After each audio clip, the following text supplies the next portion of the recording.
December the 6th, 2022, and you know why you're here, so let's kick this off right and introduce the players. I am Jarisar, a PvP Padawan. Hey guys, I'm Big Moran. I'm not level 70 yet. Don't make fun of me, please. And I'm Tree Jake, and I'm a shaman enthusiast. Are you a level And 70 today- shaman enthusiast? Oh, Of course. I'm not a slacker. yes. And today, anyway, we're joined by Ramen, who is a Gladiator Shadow Priest, been playing since Mist of Pandaria, likes to multi-class, and recently has been playing Evoker. Has picked up Evoker on the beta and been enjoying it. So, Ramen, why don't you introduce yourself? Hey everyone, I'm Ramen, as they said, and I'm mostly a multi-class gladiator. I've played pretty much every class except the plate classes. Started in MOP, but as I said, joined the military and wasn't able to really commit to playing until Shadowlands. I got out in 2020. Plan to be playing a lot more Dragonflight now that I'm settled in the new house with the new job, and we'll probably be maining DPS Evoker just because I've never had the opportunity to play a new class when it comes out. So this is kind of my first run with that. Played a lot of it on the beta and playing a lot now that it's on retail. Nice. Looking forward to seeing you, man. This is gonna be a great conversation. I know lots of. In case anybody doesn't know, we've been talking a lot back and forth in the background here with DMs and whatnot. So definitely happy to have you on, Ramen. You came highly recommended from some other PvPers. So thanks. Quick shout out to everybody who suggested Evokers to come onto the show and said, Ramen, you were one of them. And just kind of curious though, Ramen, what have you been up to the last 2 weeks, man? Well, we had pre-patch launch. I tried that out for a little bit and made my Evoker. Unfortunately, pre-patch scaling was a little wonky, so DPS Evokers were just absolutely murdering everybody in a global, and that got boring very quickly.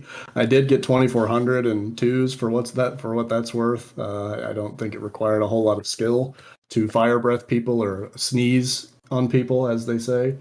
I did professions, got my engineering level, did a couple achievements, maxed archaeology randomly. I don't know why I did that, but I did it on the Evoker, and then I leveled and have kind of been gearing up on the Evoker on retail and doing world quest rep, just kind of stuff to keep me sated until Arena goes live here next week.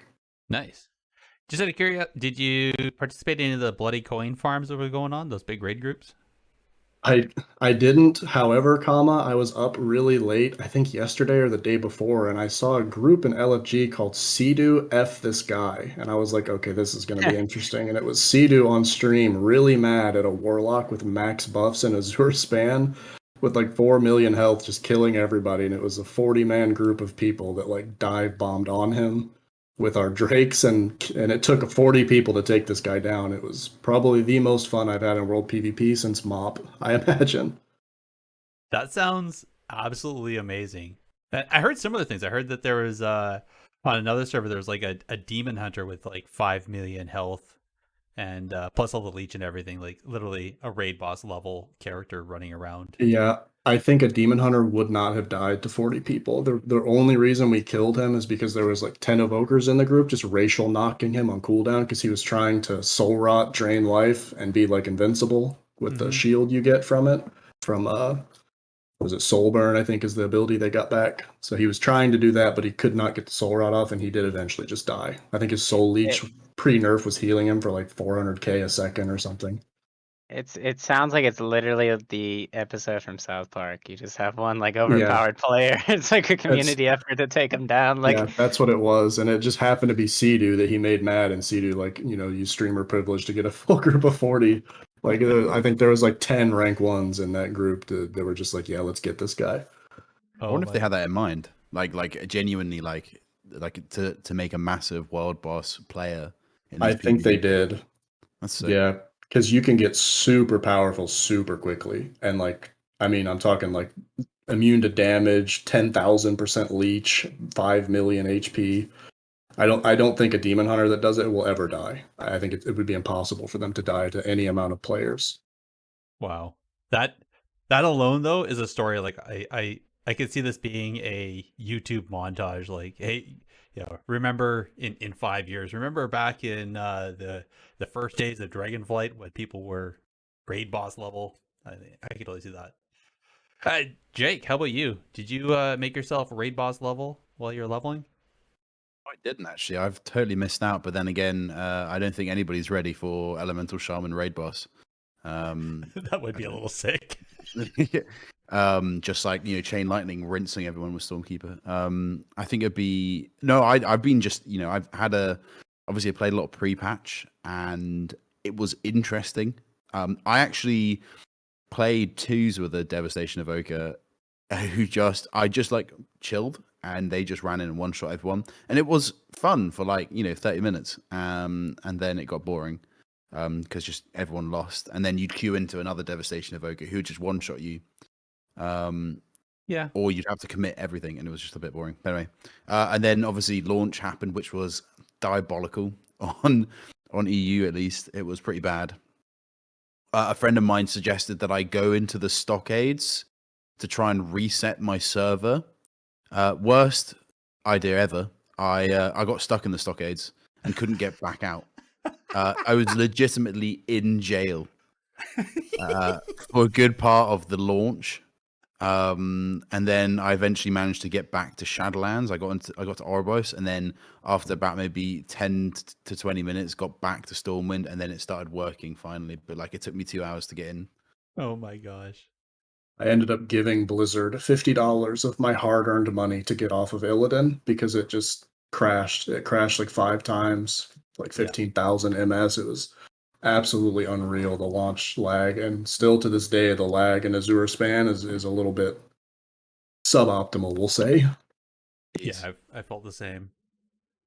But before I get into me, I want to hear what Big did for the last 2 weeks. Yeah, so I've just been cranking out guides, and I started with Resto Druid, then did Preservation Evoker, Devastation Evoker, which I'm hoping will still be accurate after these changes. I'm pretty sure it will be, but maybe there'll be a little bit of stuff might need to modify. And then this week I'm working actually on Assassination Rogue and Mistweaver Monk. So been just making a lot of guides, which takes up a lot of time. Like these guides, I don't know how many hours I've been putting into them on average. I think it's around like anywhere from 20 to 30 hours. So it's quite a lot of work. Yeah. So yeah, just been doing that, which has been quite stressful, admittedly, but I like it's always fun learning about the game, and this is any sort of segue into the conversation. I had a blast learning about Devastation Evoker. I just think, of course we can talk about the gimmick part of it, but I think it's just a really enjoyable spec, and I think it brings out a lot of elements of other specs, and it kind of does so in this cohesive, sort of goofy way. So I'm excited to talk about it. Indeed. I did play a little bit of it in pre-patch and found it interesting.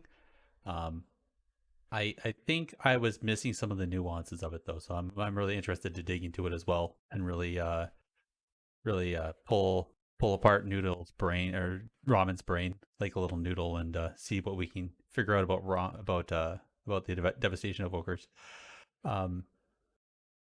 As for me, I guess I did what everybody else did. I hopped into the servers once we were able to get into them and leveled up. Got 2 tunes. I almost got the Warlock to 70. I focused more on my Prop Paladin first for PvP or for PvE, and I just really it. Just felt really powerful just running in and gathering up a big group of mobs and then just hammering them down. Inherently, almost every time that I did that, though, there'd be somebody else that was coming along that was leveling, and so then they would start AoEing down, so then things just drop faster, which I think was probably the smarter thing than focusing on my DPS first, because otherwise then I'd be by myself trying to hammer down a bunch of mobs, and that would take forever. So did that, and just been enjoying dungeons and whatnot. Oh, fun fact. Previous co-host Winstead, he got back into the game, him and his wife, and actually his kids are all playing together. So late Saturday night, I got a quick whisper, and we all grouped up and ended up doing a dungeon together. So me and Winstead and his kids and his wife were all sitting in Discord chatting away in that. So that was kind of cool. The true family dynamic there. It was. He had Winstead doing the damage. His wife is also she tanks. So and she was immediately trying to recruit me into her raid team as a warlock DPS, which is kind of funny. But yeah, I have to admit I didn't really feel any lag or any server side game issues until I got to Azure Span, and then just the amount of lag there, like it was really rough. Yeah, I heard it's because of the world PvP stuff. I supposedly that's part of it. I have no idea because yeah, that was the most frustrating part is getting to Azure Span, and geez, it's like 2 second everything takes 2 seconds, and that was a bit frustrating. I mean, what's nice though is the leveling experience is so fast and like honestly not that tedious. So No. I actually didn't mind the lag. I was like, okay, whatever. Like it's a minor minor annoyance, but at least everything else is going really fast. So See, I had the big brain, and I rolled on a roleplay server where nobody wants to do PvP. So I had a great time, and there was no lag whatsoever. See, that's funny because I level on a PvP or an RP server as well, and on the Warlock I was PvP flagged for War mode, and there was actually there was the occasional PvP. I'd say I felt it more once people were 70, and then I was like getting dive bombed by level 70 demon hunters, thinking that they were Joe Cool coming in on a level 63 Warlock and smoking me. But I mean, it's world. I flagged myself for PvP, so expect it. But Yeah, I didn't really have any issue otherwise. it's so strange because I feel like the worst thing is when you're tagged for PvP, and then you're like, "Oh, why are people ganking me?" Well, because you're tagged for PvP. You got to do PvP if you're going to be in war mode. I don't. But and the thing was, I felt somewhat jaded because when I was higher level, like level 66 and that, I saw lower level characters running around, and I didn't bother because it wasn't fair. I think the one I felt the worst for was it was just started. I just got into the starting zone, and there was a named mob, and just as I cast my dot, my corruption, a druid had moonfired it, so they tagged it first, and so it went gray. It was useless to me. But then the druid was avoiding me, so they ran away. So I started chasing them because the mob's now hitting me. So I'm like, you take it back, and they wouldn't take it back. So I had to kill the poor druid, so I could actually kill the boss for credit, or the name mob for credit. So heartless. How dare you? yeah, Massive I know. warlock player. Yeah. Massive warlock player. Now, if I was classic, I would have soul rotted him and turned him into a soul gem. I thought they were supposed to implement some form of like cross-faction tagging this expansion, or was that only for like named mobs? So I did notice that they had it like where if you were when I wasn't flagged for world PvP or war mode. Wow, I'm having a really hard time talking all of a sudden. When I wasn't flagged for war mode on my prop paladin, both myself and cross faction, we were all just tagging mobs and just rocking things, and that was all fine. It just happened. This was like, where is it now? Is when you first get into the first starter zone, you get into that. There's all the lava and everything, and when you're first trying to get to Rathian, and there's like one named mob in there or whatever, and it just happened to be that one that cross faction tagging wasn't enabled. So be it. But Feels bad, man. pardon me? I said feels bad, man. I felt bad for a second, and then I laughed and carried on. So yeah, whatever. Okay. Anyway, talking about carry on, let's get into the need, greed, and pass, and let's see what I came up with this week. This likely won't be a clean fight, so keep your distance, eh? All right. Good old need, greed, and pass segment. So this one, it's mine. I apologize to everybody. It's it is what it is. So for this one, I guess Ramen, in case you don't know, so it is. We'll do a scenario with 3 options into it. You pick one to need, one to greed, and one to pass. Remind everybody at home, you can play along. So if you're live in chat right now, or if you're driving in your car, go ahead and hop on over to the Discord channel, and we'll have a thread over there where you can say what your choices are for this one. So this one, I'm gonna talk about classic Wrath. So the big thing with classic Wrath, you all know, there were some Uber servers going into classic Wrath, a whole bunch of issues with people trying to get into the game because massive populations and server queue times and everything. And so they actually locked out some of the servers. They gave free transfers off of them, but they locked them out so nobody could actually create a new account onto, or a new character onto that, unless you were already there. This has actually ended up where now there's a number of servers where people aren't playing anymore because that first initial rush is over, and there's a bunch of people that are feeling locked actually, because now they're on dead servers. They can't either they can't get off of them because monetary issues or whatever, and they can't get to the ones that they want to because generally those are the big servers that are locked out now. So I don't know if you've seen or anything, but a lot of people are calling for some sort of cross faction, or not cross faction, but cross server. Actually, I guess cross faction is one of them as well, or opening up server transfers. So that's the basis for this need, greed, and pass. Is if what do you think they should implement, right? So should they allow for cross server queuing, right? And should they allow for server transfers, open up the server transfers and let some of these servers get unruly big, or should they actually open up for cross faction in Wrath of the Lich King, which seems to have been going fairly well for modern, even though it's kind of contradictory to what it was back then. So I'm gonna throw it out to whoever wants to first. What is your choice as far as fixing the PvP queue times for everybody in Wrath Classic? So the options were cross server, cross faction, or what was the other one? Server transfers. Open up all the server transfers. Yeah. Okay. I mean,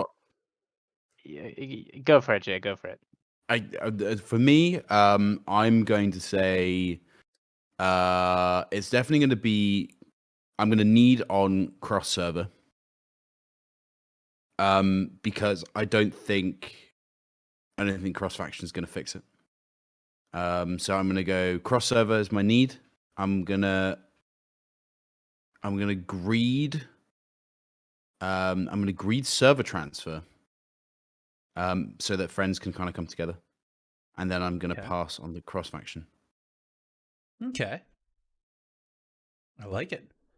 Mm-hmm. Maybe slightly Ramen, different. Big. I think I'm gonna go the opposite. I have maybe a little bit more insight into this because a little fun fact about my real life is I am an infrastructure engineer, not for Blizzard, obviously, for our Lockheed Martin, and I kind of do the same thing as them for a totally different program. And I don't think opening up server transfers immediately is going to be the answer. I don't think Blizzard's ever going to do that, just because I know what it takes to balance vMotion, DRS between clusters, do all that stuff on the back end that has to be monitored, and people have to stay longer and pay more money. I'm going to need on cross faction just because I'm maybe based and I just want cross faction in the game. I think the game's been around long enough and people have friends on both factions and know about both factions. I think cross faction just needs to be a thing in WoW, period. Like, I'm talking cross faction guilds. Like, there should be no faction lock anymore in WoW. That may be like a hashtag unpopular opinion, but that's my need for sure. And then I'll just greed on cross server. I didn't play Wrath Classic, so I don't know a whole lot about it, but I see no reason why Wrath can't be like retail, which is what I play. And then I'll pass on server transfers because I, as an infrastructure engineer, know the nightmare that would ensue on the back end for the Blizzard infrastructure engineers. I like it. I like hearing that little insight, the technical insight behind it. Yeah, I think there's a tendency to see like a company like Blizzard as like this black box, and we don't really know what's going on inside, and we assume things are really easy. When in actuality, it's like, there's technical labor that goes in on the background that you don't even know about. So it's like, people are wondering where's the changes? Why don't they do this? It's also, well, doing this is going to be a massive investment. So, but for me, I would need on cross server, I think. And I was going to need on cross faction, Mhm. but then I remembered I like the idea of factions in the old versions of WoW.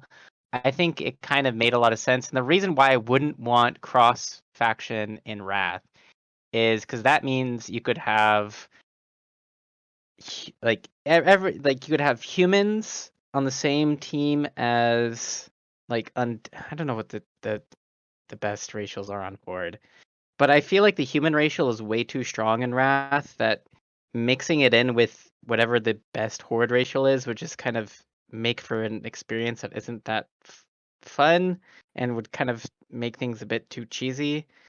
I'd have to think of like some concrete examples, but I just think the fact that human racial is so strong and there are some horde racials that are really strong, I don't think it's good to sort of mix those things necessarily.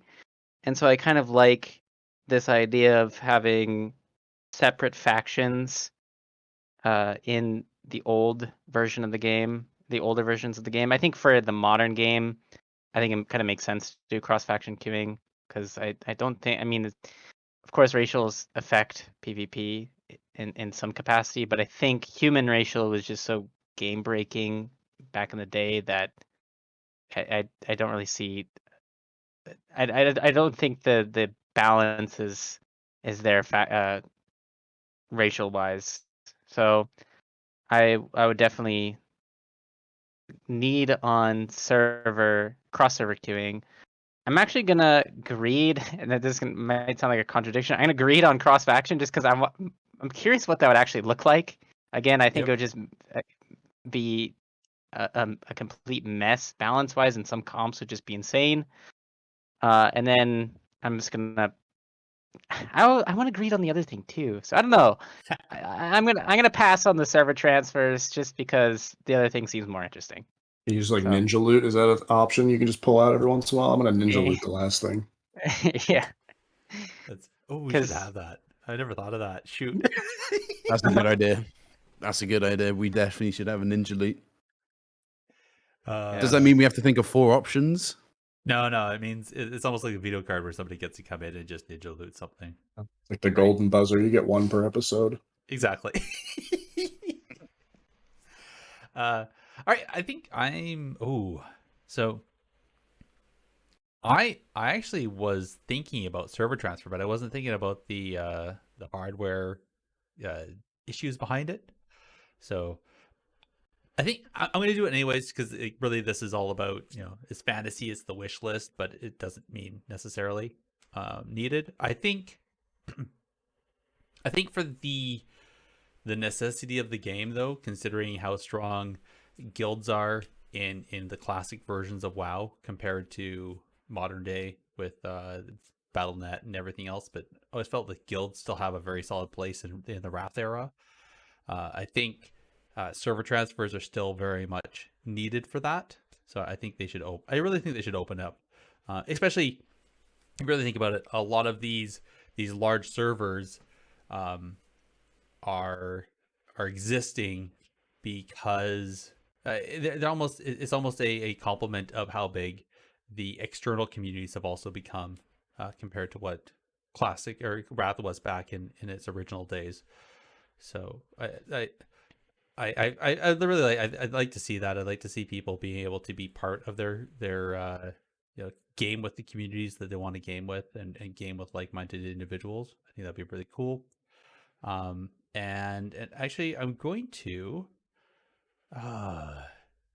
I'm going to actually greed on cross faction, just because I do like to see the mayhem, like you, Big. I think that'd be a really wild PvP season, is seeing humans with Tauren and undead or maybe a blood elf in there as well with the original blood elf racial, which was extremely OP. So that, and then of course I will end up having to pass on the cross server, although that is a very close greed as well. But since I can't have it, I'll have to pass on it. But that was mine. And I'm sure people are probably listening to this shaking their head wondering what's wrong with me. But those are my choices. So I think we're always wondering that. So don't worry. some people just like to see the world burn. What can I say? All right, let's get into the PvP events and then get into the rest of the show. Get in there and fight! Stop hiding! All right. Not a whole lot in the WoW PvP event. I took out the boilerplate stuff because everybody, I think, has heard it enough times, so we don't need to talk about Dalaran Gaming or Flark and his tournaments. So the only one that I'm aware of right now is the official event, which is the Variety Show, which is going to be happening this weekend. With the Variety Show Episode 2, there's going to be the Leveling Race, the Dragon Riding Relay, the Dragon Isles Expedition, Mythic Plus Showcase, and then Dragon Fight with the 2v2 Evoker only. I'll be honest, I didn't look, but I hadn't seen any further news on that. Did anybody see anything if that's going to be, like, if there's any restriction, if they changed it with the restrictions on classes, if it's going to be, like, can you have double preservation and double devastation? I don't know. I don't know. We asked this last time, didn't we? Yeah, we never looked it up. That's what I'm saying. The answer is I don't know. I think I just can't see it being the case. I think organizers are sensible enough that surely can't be a thing. So is it supposed to be dev prez for the 2v2? I'm not familiar with the event, sorry. Well, one assumes so, but Because it's Prez like a evokers are dragon. like unkillable right now. Like I feel like double prez would just be the most boring thing ever to watch. It'd be like two people trying to one-shot each other, but the one-shot's getting nerfed, so they just live forever. Yeah, I'm hoping that it's just devastation and preservation. You have to do either one, or I guess double devastation. That's also a possibility. Yeah, I don't even think dev prevs is going to be, unless there's rumors. A lot of people are saying they're going to announce some scale backs to preservation with the new PvP tuning next week. I think preservation currently, I just don't think a devastation evoker can kill a preservation evoker right now, especially with the nerfs. I think it's actually might be impossible. Wasn't there some preservation nerfs coming up? There's some mana nerfs, 10% mana nerf, which it's a step in the right direction, but I don't even think the 10% is enough to put them on par with other healers. And then some nerfs to their damage only that I've seen, which is the Scarlet Adaptation, healing increases your next living flame, and the initial damage on Fire Breath. So if you go up to the tier 5 or 6. But their healing hasn't seen any scale backs, and their healing is. And so I know their mana is a big thing. I mean, yeah, I haven't been really paying attention to how preservation is looking on the real game, but I mean in beta, man, they just seem like overwhelmingly like by a wide margin like the best healer, at least for solo shuffle. They're So pretty impossible to kill, and I have screenshots of some BGs I've done even on retail where I've done like 25, 30 million healing with 0 deaths, and I don't even come close to going I mean, you cannot kill an evoker unless you catch them in a stun without Emerald Communion and with their teammate in cross CC. I really just don't think it's even possible for most classes to kill an evoker. Like Asa Rogue would be strong into them if it wasn't for Caught Flame, but they can just, instantly remove every single bleed from an Asa Rogue. Other than that, like not many classes possess the toolkit to kill them because they don't they don't die to single target burst, and they don't melee just really can't touch them, especially now that Hoverbug is fixed. And I hope Markers is watching this because I feel very validated that they fixed Hoverbug. He was telling me I was crazy, trying to gaslight me for like 3 months. The Hoverbug is fixed, so now Evokers are like even more untouchable by certain melees. But like Ret and Warrior just really can't stick on a Prez Evoker. This is why ranged casters are the best. I think there we go. That's proof. I think Ellie can maybe kill him because I feel like Ellie Shaman is like the most sleeper OP thing on in the game right now. I think every Ellie Shaman I fight just erases half my health like randomly with no Like, oh, look, an Ellie Shaman walking. Oh, my. Okay.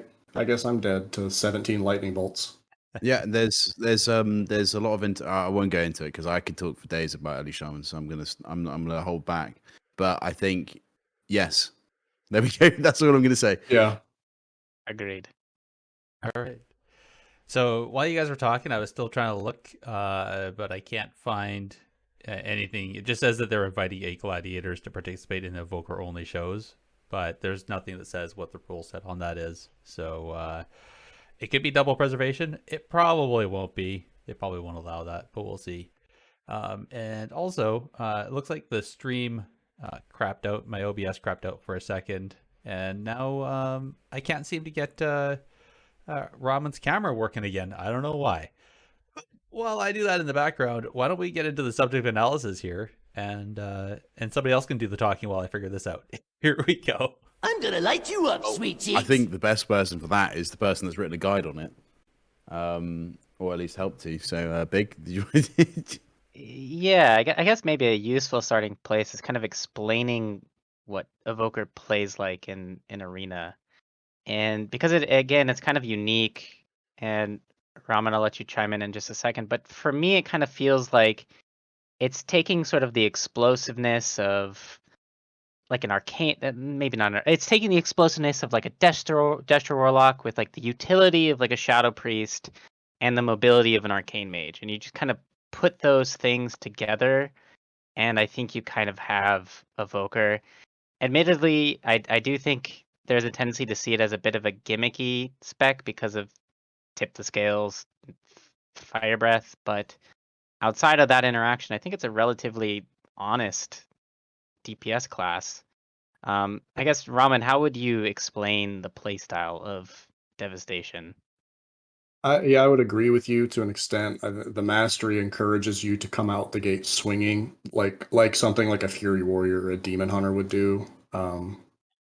You're almost like a caster that wants to play like a melee. Oh, look, I look like Garrusar in the stream now. There's two of you. You want to play like a melee, right? Because your mastery encourages you to hit higher HP targets. So you want to come out really explosive, force cooldowns quickly. Your cross CC options are limited. You have Sleepwalk, which is good, but you don't have the cross CC available to something like a Shadow Priest or a Warlock or honestly even a Demon Hunter now, because they just decided to give Demon Hunter every tool in the world. And then you also have the mobility of something like an Arcane Mage. Like your mobility's high. I don't think it's as high as Blizzard is trying to sell to us. I still think you're less mobile than like a Windwalker Monk or honestly even a Druid just running around in cat form with the traits or an Arcane Mage, but you are still highly mobile. And it's supplemented by the fact that you can move while casting. And now that Hover Bug is fixed, you do feel more mobile. I know when we first started talking about the stream, I said it was going to be fairly negative, but fixing hover bug and a few other little bug fixes they did has really made this class feel much more playable. Hover bug just really made the class feel horrible. I don't know how much experience you had with that, but before a couple weeks ago, like right before pre-patch launched, if you used hover, if anyone rooted you, stunned you, feared you, charged you, any CC on you, pet stun from a DK, it would just remove hover entirely. On beta, people started figuring that out, and they would just wait till an evoker pressed hover and then like use like a stun or a fear and just like ignore it and then run you down, and it felt really bad. They did fix that though.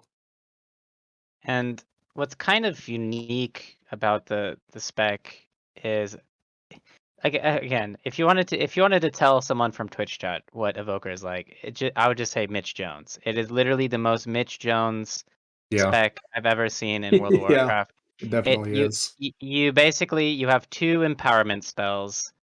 One of them hits. I mean, they both kind of hit hard, but comboing these spells together with your other spells makes you do a lot of damage.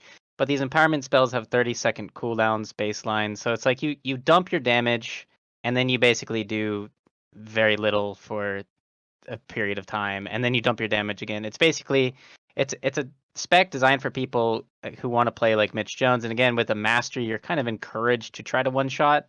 It's because your mastery increases the damage you deal to high health targets. So it's a class that currently, or at least on the beta, was designed more around one shots. I mean, that could change. There might be a sustained damage build, but for the meantime, it still seems like it's going to be a spec that, as you said, comes out of the gate swinging, tries to just do 1,000,000 damage in one global, and then just waits to do it again. So I think, again, I think it's a really interesting class design. I mean, the mastery is definitely, I think, what restricts the class most, if you wanted to say it's restricted in any way, because yeah, you have to hit higher health targets to benefit from mastery.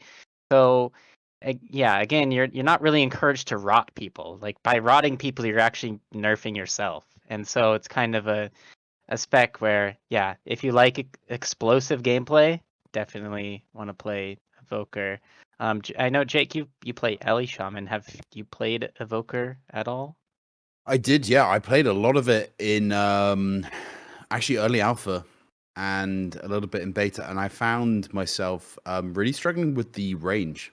It's definitely a different gameplay, and I think having spoken to a lot of my Evoker friends that are playing Evoker, they're sort of, especially preservation, they're sort of like feeling certain, like, it kind of, to me, it's kind of like what Ramen said. You're kind of going out of the sort of gate swinging because you got to get in there. You're in their face. You're kind of at them, and that's kind of what I was experiencing. And I was kind of sitting there going, "But my 40-yard range, So that kind of really put me off.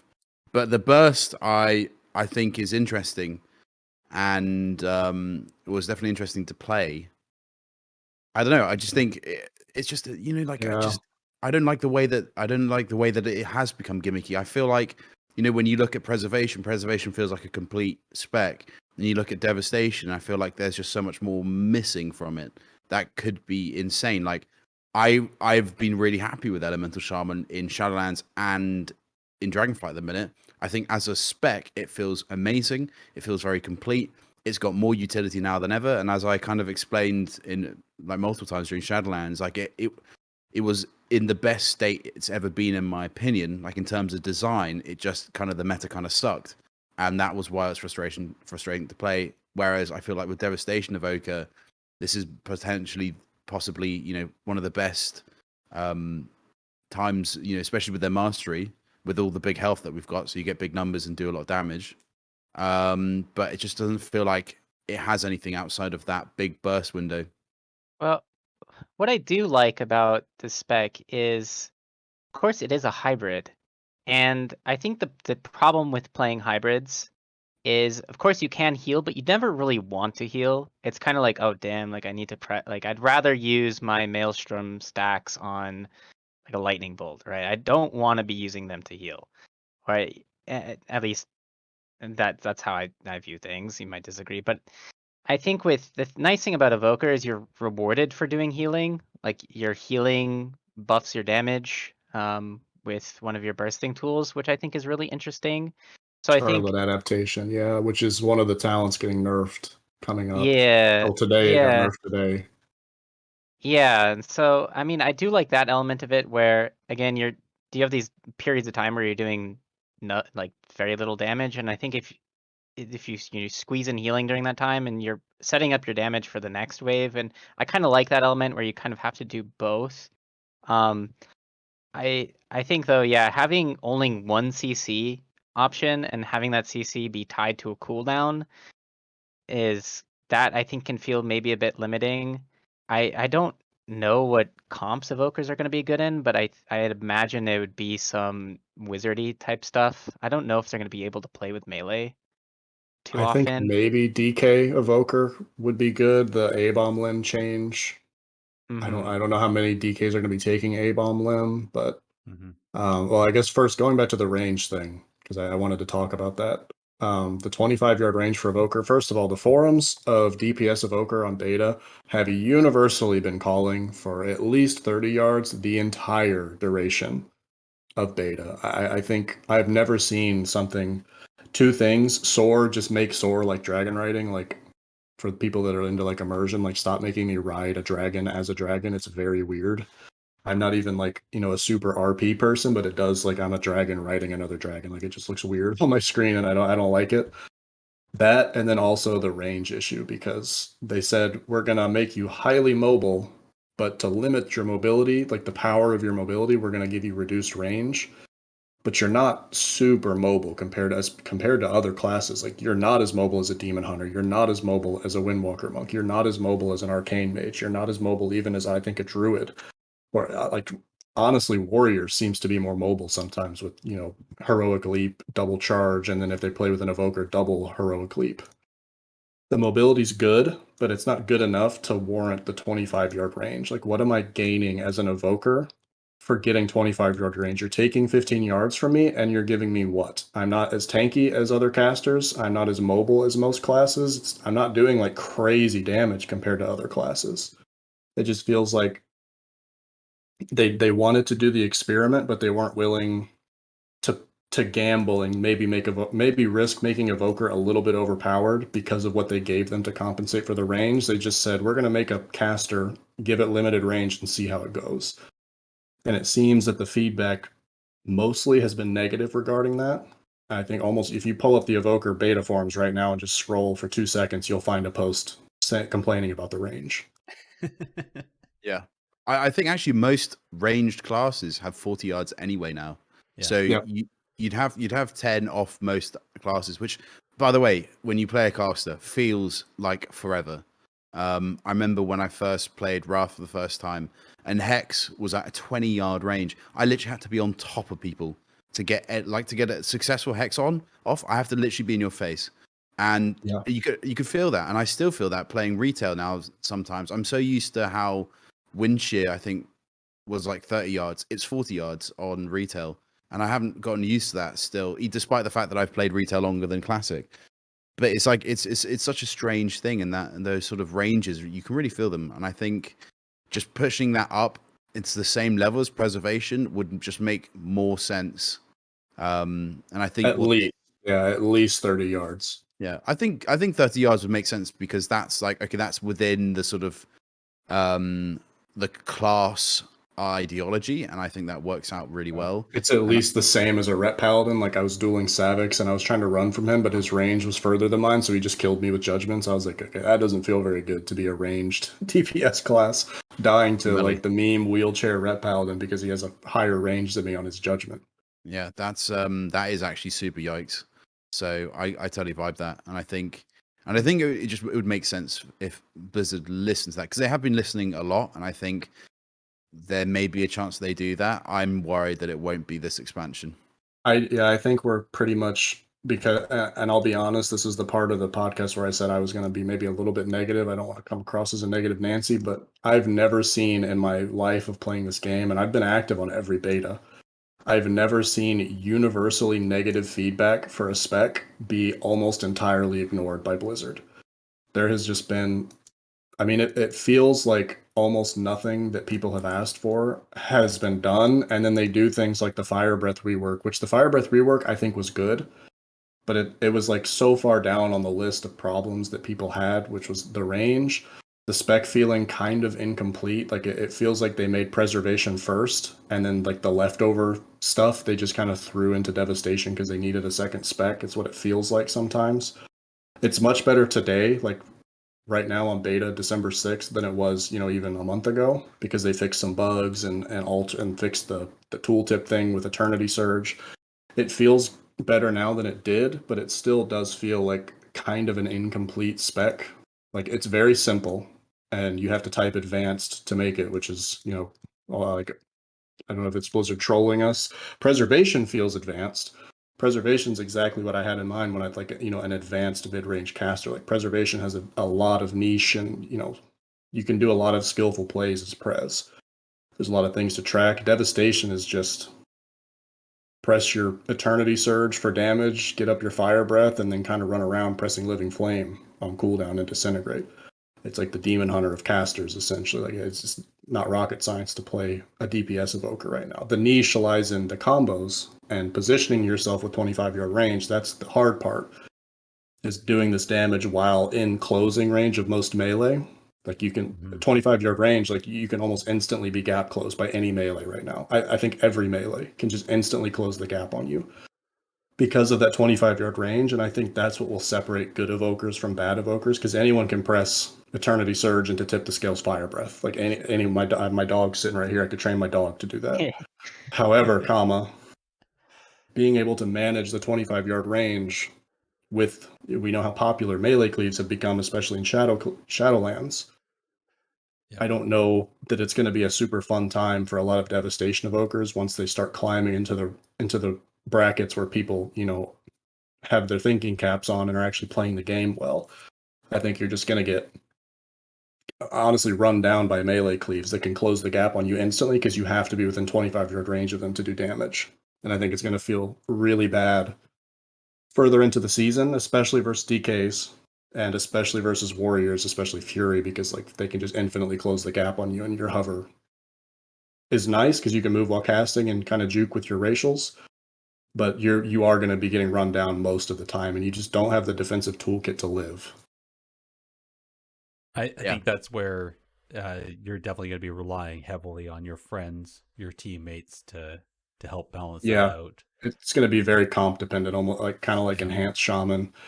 It's going to be one of those classes that, or one of those specs where you're going to be very reliant on your partner. Right now, I'm Mhm. planning on playing Affliction Warlock DPS Evoker. I'm playing kind of a different build than I'm playing more of the sustain build, especially with the pyre. I'm going to test it today with the pyre buff, not Mhm. pyre, disintegrate and pyre buff. I've been playing the sustain damage build with the tier 1 fire breath and using tip the scales on Eternity Surge for cleave. That's been the most successful for me. I've been in some people's streams, like Mystical, the Mistweaver Monk was streaming with me the other day, and even Markers, and like people in the BG were just like, how are you doing this much damage? I honestly think the sustain damage build with tier 1 fire breath is probably the best bet, especially with the nerf to the upfront damage and obviously Scarlet adaptation. So I'm playing kind of like a short, if you call it short living flame or long living flame. The ruby embers or engulfing blaze, whether your living flame is 40% more powerful. And then I'm just getting off like tier 1 fire breaths and like running around like crazy, disintegrating people. And you can kind of switch between like eternity span and going down into iridescence so that your eternity surge makes your next 2 descents 15% stronger, and it's a lot of damage. Like, it is a lot of damage. The problem I've fought is into good players that realize what I'm doing. They just dispel flame breath, and I'm kind of sitting there really sad. So I want to play with an Affliction Warlock to cover my flame breath dots, like guarantee that flame breath is up on the target that I want, and we're just going to go for like raw sustain, unhealable, like kind of like shadow play. I don't know what we're going to call the comp yet. Lizard play. That's probably weird, but Lizard something. play is definitely. I'm a big fan of that. I Yeah, like the sound of that. I just was some actually gonna comp. say, like, the thing with burst, right? And I think this is the thing that was, that made it an issue with for Ret Paladins as well when that was the case. But like having like your all your damage kind of front loaded into a burst makes it like it works for like the while that people haven't figured it out. Like as soon as people figure out what you're doing and how to stop it, that makes you pretty much like useless. Whereas I think if you go for something that's sustained, and I think your idea there is really good. Like if you go for something where it's a sustained damage, like you can play pretty much most comps. And I think that's why Ellie's always worked with everything, because we have really good sustained damage. So it's and obviously as well as burst damage. We've got some really good, like you're just able to just completely and be continue to be useful and just keep that sustained damage going, that you can play with things that have like a rot or other classes that have a burst, because you're the kind of reliable one there. And I think that's maybe where Devastation Evoker is going to have to go. And the high haste, honestly, playing with high haste on Evoker feels a million times better. And I talked to you guys briefly about the tier set being like disabled in PvP. Mm-hmm. Nowhere has a blue post confirmed it.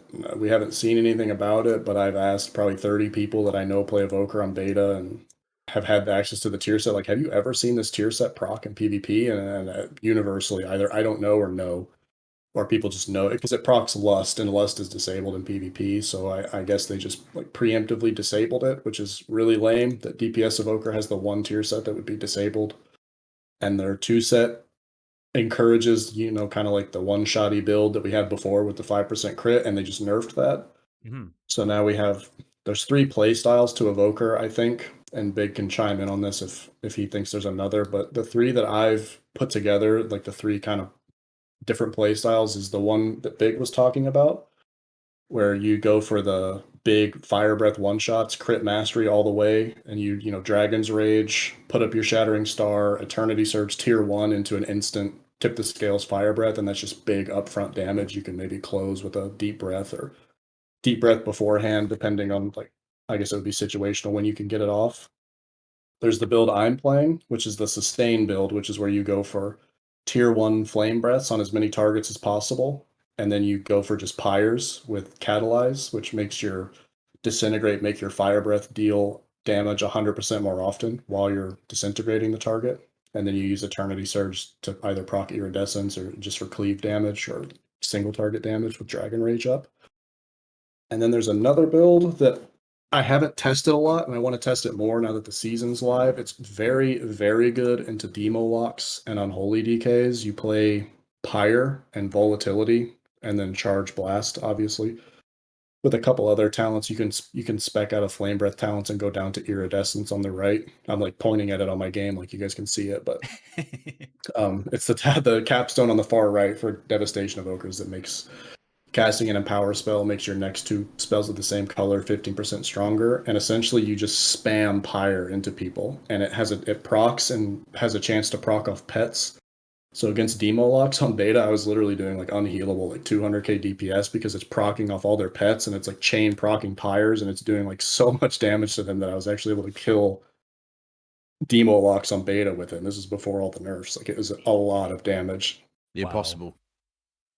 Yeah, that's what you think, right? You think, like, oh my gosh, that's impossible. Like, but it's such a weird interaction with volatility. Pyre has a 30% chance to flare up and explode again on a nearby target. That just recursively procs off of like infinite pets. So it's like a way to kind of punish Demon. Like, okay, you want to summon 700,000 pets and punish me for my nameplate add-on, like my choice of nameplate add-on? All right, buddy, have a Pyre. And you just keep procking Pyres on these guys over and over. And you can play it and use your mobility to a certain extent. You'd want to play more haste with that, I think, like haste low mastery, the same as a sustain build. Because with high haste, you can actually realistically use your tail swipe and your wing buffet to be like useful. Like, you have like, okay, now my low range makes sense because I have these two racial knocks. And my strength into casters isn't I can out cleave you or out sustain you, because you'll never do that to a Shadow Priest or a Warlock or an Ellie Shaman. But an Ellie Shaman, you can't really knock, instant cast lightning bolts. But you can play on top of these casters, which is what I've had the most success doing here now that the game is live on retail, is playing the sustained damage build, staying on top of casters, and when they go to like get casts off on me that I normally couldn't interrupt, I have 3 interrupts for them. Or I can just hover backwards to a pillar while channeling Disintegrate and kind of play around that like super highly mobile, like, Sonic the Hedgehog playstyle that I think they had in mind. And the high haste means I can actually get my racial off. In the cast, I can react with my racial, as opposed to with high mastery, high crit, 0% haste. If I, do a global, my global's super slow, like their cast will be off before I can realistically use one of my racial knocks. And they essentially become either useless, or you just kind of use them like whenever, like the arena with the ramp at the top, you just like knock people off for fun or root them down there. I'm just curious, the Pyre build you're talking about for the demo lock, obviously that works off of their pets, because they have, like, once the demo lock gets ramping up, they have quite the number of imps sitting out there.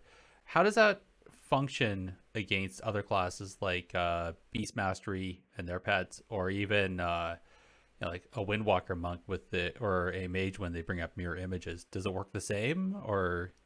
It would, as long as they're within 10 yards of each other. The reason it's so strong in a demo lock is because all those imps and pets are like right next to them, because they have a lot of casted pets. Like a BM hunter, the pets would be on you, the BM hunter would be far away, so it wouldn't really work. I think maybe it would have some value into melee cleaves, because you can do a lot of damage while being trained and you never cast, like, ever. So potentially it could be good into like DK War, or like, I don't know, DK Windwalker, like Walking Dead would be probably good, because you're proccing off the images when the Windwalker's on you, because they're going to be on you regardless. And it's going to be really hard for you to cast Disintegrate. And I don't necessarily think a month into season you're going to be cheesing people with the Fire Breath one shot. I think people are going to see Dragon Rage and be like, oh, time to go. And just peace out, like, Affliction Warlock or Frost Mage with, what was it, Deathborn. I think you're going to be like Frost Mage with Deathborn a month into season, where people just peace out on your Dragon Rage and then, run back in on you after it's over, because you have no kill potential Yeah. outside of that That How Yeah, Dragon long? that Rage one shot. Yeah, I was gonna say, how long it, that, before WeakAura shows up for that one? But They're yeah. already there. I think again, I think the way Dragon Rage is designed, like it has a global attached to it, and whenever you have an offensive cooldown that has a global, that means, right, people see it lit up on weak auras, they instantly respond. They instantly know to respond to it. The nice thing about Tip the Scales, which is the instant, it makes your next empower cast instant and fully empowered. It's basically like presence of mind. The nice thing about that is you can't really react to that. Like there are some like you could get some hints that they're about to use it, but that's why I still think the one shot build is still going to be relevant because it's the one that you can't react to as conveniently. I think the sustained damage build seems like really interesting, and I think it'll have its place for sure against like these pet classes like Demo Warlocks, like because yeah the AoE damage you're going to be doing is insane. So I definitely see it has a place there, but I'm curious, like with these nerfs, whether the one-shot build will still be relevant. Personally think it will be, just because you have that element of surprise that I think is what is quintessential about Evoker. I mean, they can just, and if you're playing this one-shotty build, at any given time they can pretty much just end the game so long as they have tip the scale. They don't even need tip the scales, but it's probably good to have it. If you have tip the scales up, you can pretty much just end the game and sometimes accidentally kill a player you weren't meaning to kill. I think that's kind of the other goofy thing about Evoker is they have so much splash damage kind of built in passively with the rotation that even when you're doing single target big damage on one player, you're still potentially killing a second player completely by accident. There's a few mechanics. There's something called leaping flames, which causes your living flame to hit an additional target. And that living flame, when it's fully charged up, can hit. I mean, pre-nerf, it could hit 200k damage on a single player. So, I mean, post nerf, that'd probably be like 160k or something, like somewhere 150k. I mean, it's still a lot of damage, and if that's AoE hitting more than one player for 150k with this charged up flame or fire breath that's also doing AoE damage, like you have the potential to just accidentally kill players you weren't actually Yeah. meaning to kill, which is kind. I know you probably had that experience on beta. It's like, oh, Oh I'm yeah. killing this person, and oh, someone else died. So Nice. one comp I've thought about being really good, and I've just sat around thinking about this because I'm bored, is Windwalker Evoker X, maybe like Priest or something that can maybe give the Evoker PI if they're running high crit mastery to supplement that lack of haste for global cooldowns. And we have the PvP talent Swoop Up, which is like you take someone and put them somewhere. And I think potentially because how Windwalker cleaves and Devastation Evoker cleaves, you have a Windwalker paralysis someone, quickly swoop up another person, put them on top of the Windwalker, leg sweep, huge burst. And I think that would be like probably one of the better comps to play that in. I think Rogue could potentially be good. The problem is like your Fire Breath will like break CC. You kind of have that to like worry about. Like, did he get the blind off on someone like right next to the kill target? And then I have to like skill shot my Fire Breath to not break CC, or Deep Breath, or Scintillation is like pretty much a mandatory pick if you want your Descent to do damage. And like Scintillation will break CC randomly. It still does. They haven't fixed it yet. Um, if they bring back Yeah. the wall talent, I don't. You guys remember the wall talent? Yep. Yeah. I know they Yeah. removed it.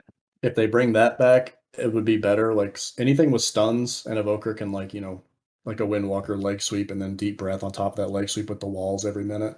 I think comps like that would be really good for like the high burst one shotty build. I just think after the nerfs, it'll be like less. This is how you play Evoker. Period. I think there's just more room for interpretation on how you play because of the nerfs. 30% significant. I don't know if it's enough to kill the build off. I don't think so. I agree with you. I don't think it's enough to make it unplayable. I just think it's significant enough that most people will want to maybe look to play Evoker another way. And I think the sustain build with Descent, not the Pyre build's kind of meme into certain classes, but the Descent sustain build actually has some more value now, especially after the changes today. What I do like about Evoker overall though is with your little combos, you do feel like some cohesion in your rotation. I mean, the frustrating thing is like getting interrupted. I mean, that just sucks, period. But I think that's pretty much true for all ranged DPS. But I always like when classes have this design feature where you kind of feel like there's this logical sequence of spells to press, and you get rewarded for doing that sequence correctly. I know I'm just basically describing what it means to do damage, but I think you really feel the sequence. Like you have this sequence of spells which I've called the blue sequence, and if you do the order correctly and you don't get interrupted, it feels like you're just pumping out damage, and I feel like that's a good thing. Like contrast that to something like a frost mage where you press your cooldowns and you just spam frostbolt. I mean that's okay, but I do like this feeling with Evoker overall that you have combos, and I've always been very partial to these specs that have a sense of combo. I mean, maybe it's because I like to play fighting games, but yeah, I do think that's a nice thing about Evoker overall. Regardless of what winds up being the meta build, I do like the game the combo aspect of it. I mean, the in between damage is another story. It's that I think is where the class feels the most incomplete. Is you do your combos, then you just have two buttons, and it's like, well, that's not really fun. Yeah, have So two buttons and without like building for it, really don't do that much either. Like you can sit there and spam descent all day, but if it's in between, your dragon rage and you don't have fire breath up, like it's just kind of tickling people. You're just pressing yeah, it to kind of fill. It does definitely feel good to do the combos, and I think Dev Evoker. I think maybe 6 months from now, I think Dev Evoker will be in a much better spot. I see them making little tweaks to it here and there. Um, to maybe yeah, fill in those gaps, maybe adjust some of our sustain, maybe even add a third empowered spell. There was a third empowered spell at the beginning of Alpha, but they removed it. It revolved it more around AoE, like similar to Pyre. They scrapped it for some reason. I'm not sure why. And I also think the racials and the PvP talents provide this class with a lot of outplay potential. I think the PvP talents, yeah, especially, are very, very unique. Though we're not seeing a lot of value to them now because beginning of season and pre-patch, everyone just died in one hit. So like Chrono Loop was like utterly useless most of the time because people just die instantly. But I think as the yeah, season progresses and people get more gear and start learning the meta essentially for Dragonflight Season 1, I think a lot of the talents and a lot of your racials, even on beta, like, with the wall talent, like I don't know if they're going to make the walls solid this time or if, because it seemed like it changed day to day. Like some days the walls were completely solid, some days you could walk through them and they were just lost. I have a feeling they'll want to make them solid objects that just make sense. But you can like wall people off, and then when the healer goes to try to run in, you like hover to the end of the wall, knock them away, and root them, and like they can't get in, and like it's just an added duration. Or if they catch up, you swoop up the healer and take them behind pillar and root them or sleepwalk them. Like there's so many cool things you can do as a Evoker. And like almost none of it is like you said, like the core rotation in between your bursts. It's all other stuff, which is perfectly fine to me. And if that's the direction they want to go, I just like to see, the wall talent come back and maybe some clunkiness with the way our Eternity Surge works. Like it can't be spell reflected. Like half of Evoker's abilities can't be spell reflected. I don't know if you tested this. Like a warrior can spell reflect, you can do almost every ability into it except disintegrate and living flame. yeah. That's Huh. weird. Yeah, I feel Eternity like Surge can't be spell reflected, Shattering Star can't be spell reflected, and Azure Strike can't be spell reflected. I don't know why. interesting. Sounds like Because it's like intended. I was instinctively trying to like use a Zero Strike to knock off the spell reflect, and it just like didn't work. I was like, what the heck? It's funny. Well, let's kind of get a little bit back to the structure a little bit. We've talked about a whole bunch of stuff here, but I feel like we've glazed over the PvP talents a bit, which really kind of it's that thing that really makes any spec that speciality into PvP. I feel. Um, so first and foremost, we got Chrono Loop, the Crippling Force, Nullifying Shroud, Obsidian Metal, Precognition, which a lot of casters have, the Scurrying Flame, Swoop Up, Time Stop, and Unburdened Flight. Which are any of these like a guaranteed like you set and forget for every spec or every talent? I don't think so. I think Nullifying Shroud is the most set and forget, but then if you face something like with double purge, it's kind of not that great. So just purge it from you in the opener. Unburdened Flight maybe into melee cleaves is really good if you're playing, the descent builds. You get that like perma slow on them, and Obsidian Metal's another one that's probably picked more often than not, but I really don't think you have any PvP talents that are insta-locks. I think there's a lot of It, room for diversity with your PvP talent choices. yeah, when I was writing the guide, I kind of had a difficult time saying what is like a default pick. I actually put nullifying, or I'm not nullifying. I put scoring flame as a default pick, just because you're going to be using flame breath quite often, and with tip of scales, I mean you just get an AOE purge Yeah, for 4 AoE buff. 6 hot purge against like R druids, just like, yeah, get wrecked R druid. All your hots Yeah, are now belong to me. yeah, exactly. So I kind of like that as a default pick, and yeah, nullifying. So nullifying is it's basically like Holy Ward on steroids. You cast it, and you have a 3-stack buff that provides immunity to the next 3 CCs. The only issue with it is it can be purged, it can be spell stolen. Rogues can sap it off 3 times if you don't get combat. Like there's some problems with it, but overall it's like just a really good talent. And yeah, Unburdened Flight is a really enticing one too. It just provides you with a freedom effect attached to your hover. Mm-hmm. So that is, if I think if you're not playing with that, you're gonna feel the limitations of your mobility quite quick, I'm assuming. Yep. So I think that could be a safe pick too. The one that I think is the two that are definitely the most interesting are Chrono Loop and Time Stop. These both are very situational talents, and I mean, I'll describe Chrono Loop really quick because it has a lot of weird implications. So Chrono Loop it's an instant cast spell, and it snapshots the target. You can only use it on enemy players. It snapshots the target's current health and position, and it puts a dispellable debuff on that player. When that debuff expires, they'll get snapshotted back to their HP and position. Mm-hmm. So in theory, you could get someone really low, for instance, like a Resto Shaman. You could be training a Resto Shaman, get them super low, know that they're gonna Trinket Spear Link. Right before they do, you press Chrono Loop on them. It will lock their HP in place, and so they link it, it heals, and then you could just kill the Spirit Link. And even when Chrono Loop gets dispelled, because I thought, okay, the people just dispel it. It seems like even when it gets dispelled, it still has the effect. So you can get someone low, Chrono Loop them, lock their HP in place, and it basically negate any healing they take for the next 5 seconds. And I think it's a really interesting talent. I don't know how it's gonna kind of fit into the whole ecosystem of evoker talents. It's one of those things that has a really high risk to reward ratio. Like if you can pull this off, I mean, it's amazing. You're gonna get like a Twitch clip moment out of it. But if it fails, you just kind of look like an idiot. So it's one of those heavily invested talents. I mean, Ramen, what do you think about Chrono Loop? Yeah, I think it's either going to be really, really good or horrible, and like most people just end up not taking it because it's so risky. And also, I noticed on beta, I don't know if this is fixed or not, and I know I saw this happen to Markers too on stream when he was playing it.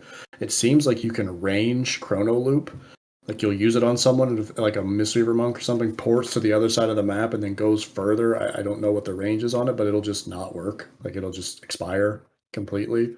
Hmm. And I thought I was going crazy, but I saw that happen to Markers. I'm not sure if that's a bug with it or if it's just a weird beta interaction. Well, it But if says it has a that bug does 25-yard exist, range, so what if that 25 yeah, yard range is from the position as I well? I don't know. I can't imagine it would be because then it's like really bad, especially into like it has good use into monks, especially like you chrono loop them and they like port and then they come right back. Yeah. Like that's one use for it that I found was semi useful on beta because of the big open map they made us play. Like every arena, like it's so easy for monks to just port to the other side of Earth and get away. You kernel loop before port, and they come right back, and then you hit them some more. Um, I agree. It's going to be either really really good or really bad or just too risky for most people to play.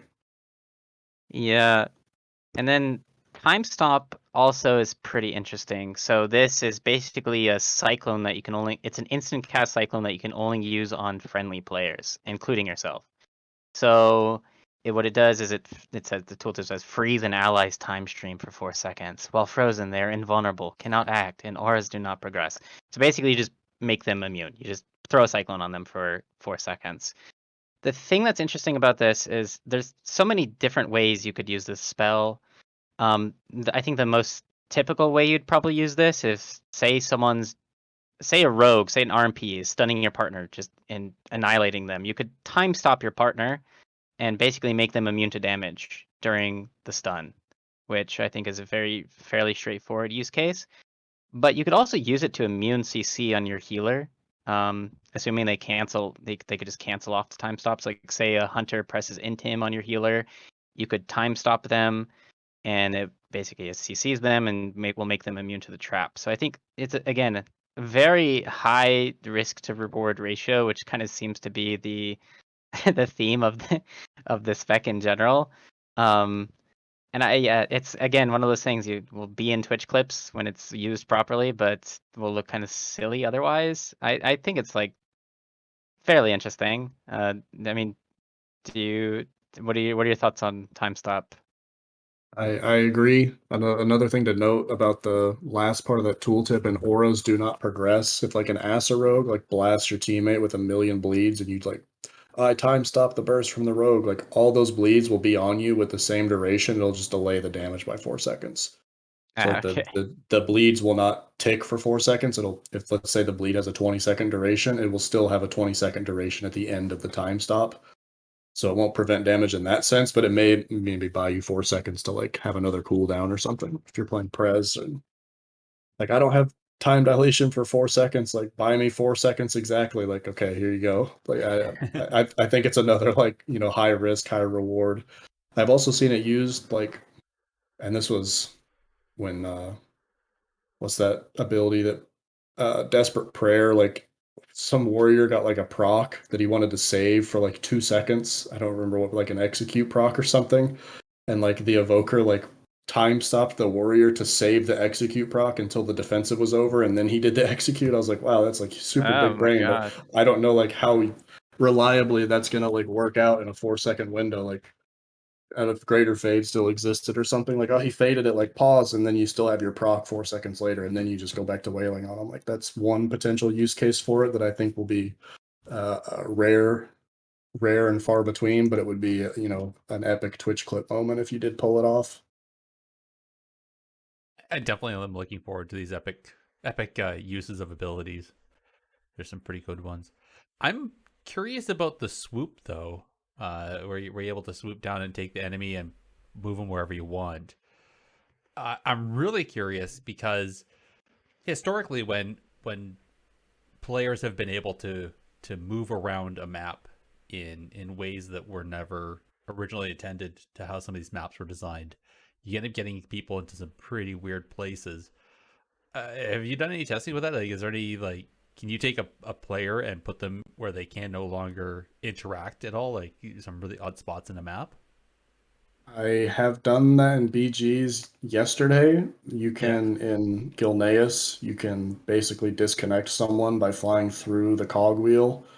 And like if your character is in line of sight, it's difficult to explain without a picture, but if your character is in line of sight of the location, but the enemy character is not, it'll still fly you because it's effectively 30-yard range. It'll still fly them through it, but because they weren't in position and it like goes through like a blizzard like no-go zone, but you were, it'll just disconnect them entirely. And I was like spam disconnecting healers in a Gilneas yesterday. It's pretty funny. I think that'll get fixed pretty quick once the RBG crew figures that out. I'm assuming there's Yeah. more, but There, there's probably more. there might be some janky stuff on. I know Runes of Lordaeron has like this boundary, and if you cross it, your character just like auto dies. Like I know rogues used to die from pressing Death from Above on Yeah. that map because when you DFA, your character flies backwards. And so if they'd be hugging the wall and they'd press DFA, their character would fly through the no-fly zone and just like Blizzard say, no, you're not supposed to be here. Congratulations, you're now dead.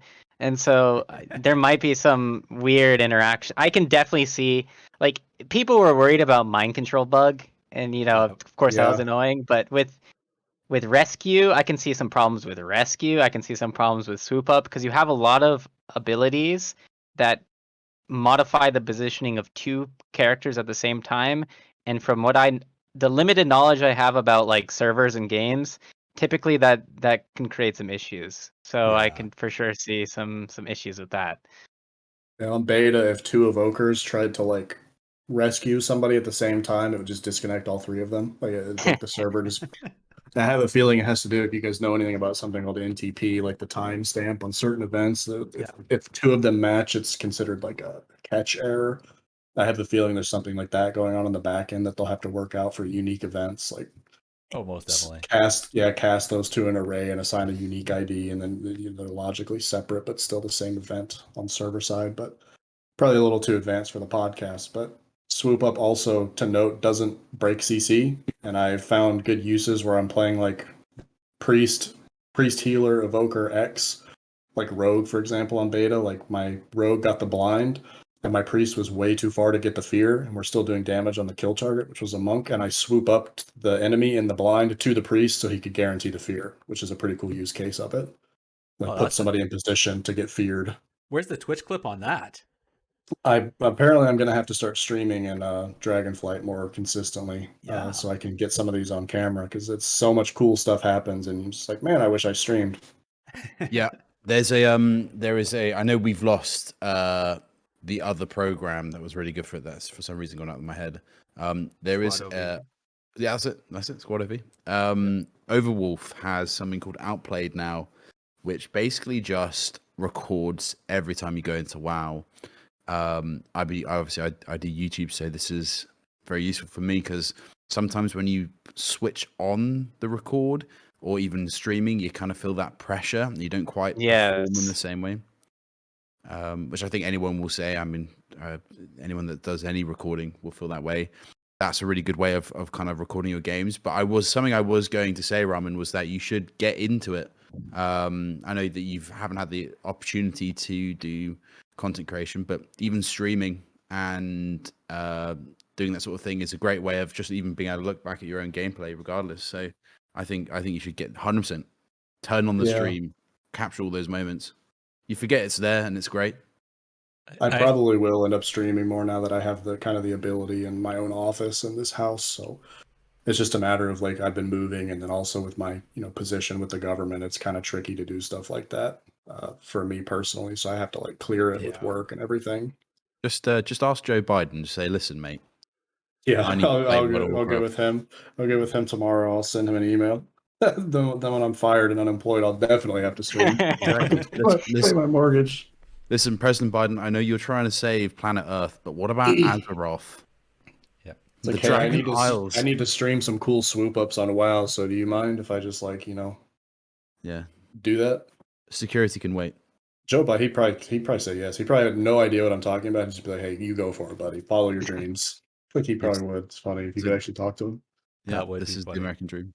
I do want to catch. So yes, there's a couple different a bunch of different video recorders. So like you said, I think there's Overwatch one. There's also Warcraft Recorder, I think, which another developer created based on. I think it was based on some of the Squad OV when he went open source when he was shutting down his system. The guy took some of the code and created Warcraft Recorder.